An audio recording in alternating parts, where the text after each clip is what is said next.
Magandang umaga. Ayan po, nagluluto po ako ng palusag na lubi-lubi.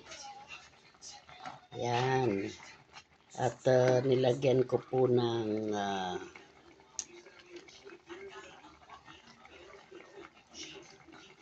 daing. Ayan, napakasarap po niyan dito sa Bicol. Yan lang po yan sa mga gilid-gilid kinukuha. Pero dahil wala na po sa mga gilid-gilid ngayon yan at dumaan ang bagyo, bumili ako sa palengke.